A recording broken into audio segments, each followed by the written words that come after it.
Dirá o demônio para o réu: agora queres escapar-te das minhas mãos? Não permitirei, você me pertence. Prezado ouvinte, você está tranquilo para comparecer perante o tribunal de Deus? Você é um católico autêntico ou é um boneco nas mãos de Satanás?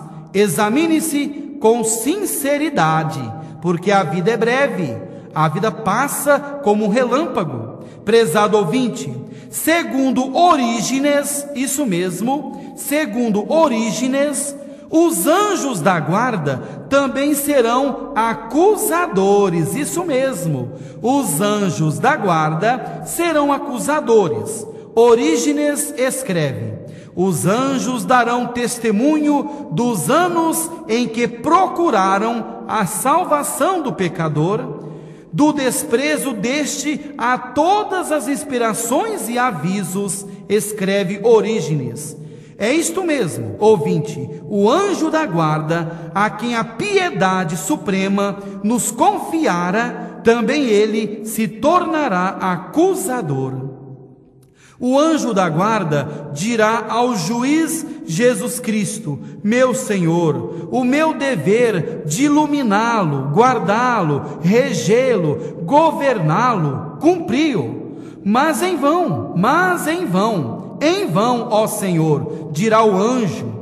Iluminei-lhe a mente com bons pensamentos, a alma com as boas palavras de pessoas piedosas, o caminho com o bom exemplo de companheiros. Em vão eu o guardava, pois por sua teimosa vontade ele ia ter com as pessoas más e aos lugares perigosos.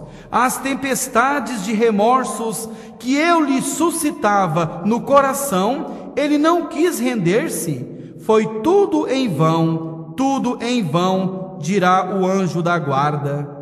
Santo Afonso Maria de Ligório diz: até as paredes que viram o réu pecar, isso mesmo, ouvinte, até as paredes que viram o réu pecar, tornar-se-ão acusadoras, como está no livro de Abacuque, capítulo 2, versículo 11. Sim, da parede a pedra gritará, e do madeiramento as vigas responderão, diz a palavra de Deus no livro de Abacuque, capítulo 2, versículo 11. Sim, da parede a pedra gritará, e do madeiramento as vigas responderão. Ouvinte, a acusadora será a própria consciência do réu. Isto mesmo, a acusadora será a própria consciência do réu, como está na carta de São Paulo aos Romanos,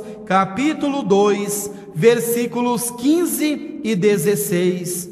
Eles mostram a obra da lei gravada em seus corações, dando disto testemunho sua consciência e seus pensamentos, que alternadamente se acusam ou defendem no dia em que Deus, segundo o meu evangelho, julgará por Cristo Jesus as ações ocultas dos homens, diz a palavra de Deus.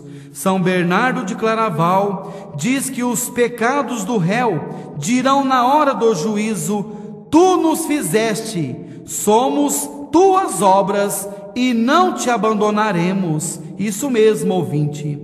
Caríssimo ouvinte, as acusadoras, por fim, segundo São João Crisóstomo, serão as chagas de Jesus Cristo. Ele escreve: os cravos se queixarão de ti, as cicatrizes contra ti falarão, a cruz clamará contra ti.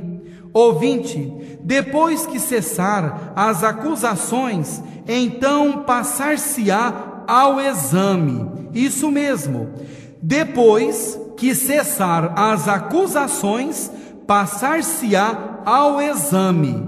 No livro de Sofonias, capítulo 1, versículo 12 diz: e acontecerá naquele dia que eu esquadrinharei Jerusalém com lanternas. Isso mesmo, com lanternas. Mendoza escreve: a luz da lâmpada penetra todos os recantos da casa. Está claro que Deus apresentará ao réu os exemplos dos santos, todas as luzes e inspirações com que o favoreceu, todos os anos de vida que lhe concedeu para que os empregasse na prática do bem. Repito o que escreve Mendoza: a luz da lâmpada penetra todos os recantos da casa. Está claro que Deus apresentará ao réu os exemplos dos santos,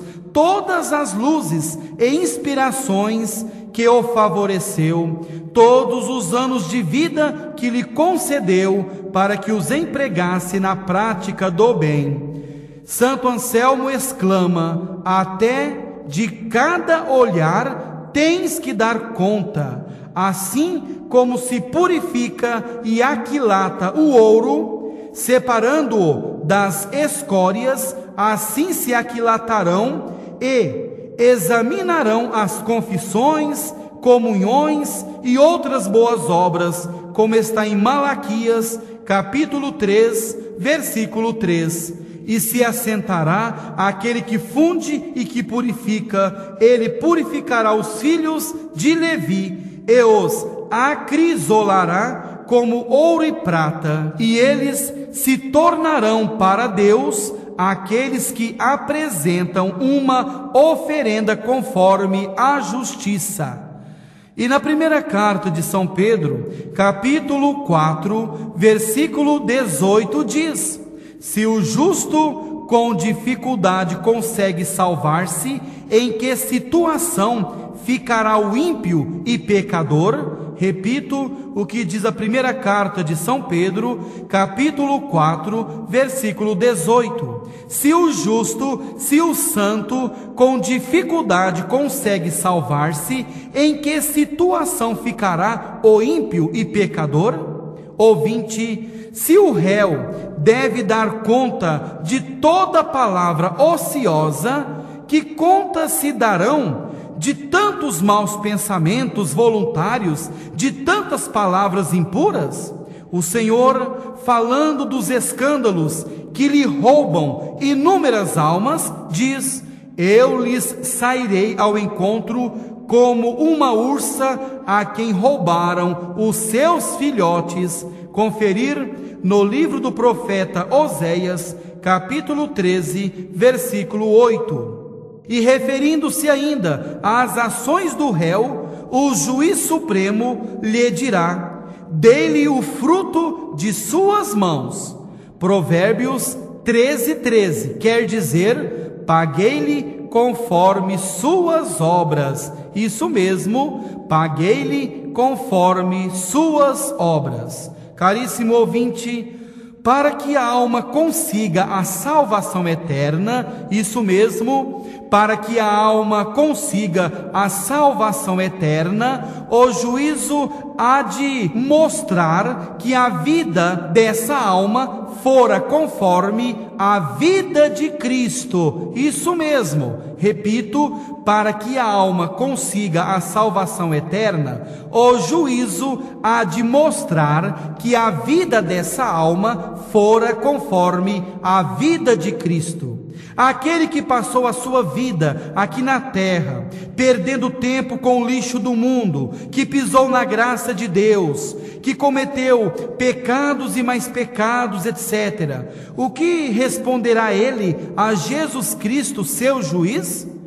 Fará como aquele homem do Evangelho que se apresentou ao banquete sem a veste nupcial. Não soube o que responder e calou-se. Conferir no Evangelho de São Mateus, capítulo 22, versículo 12. As próprias culpas lhe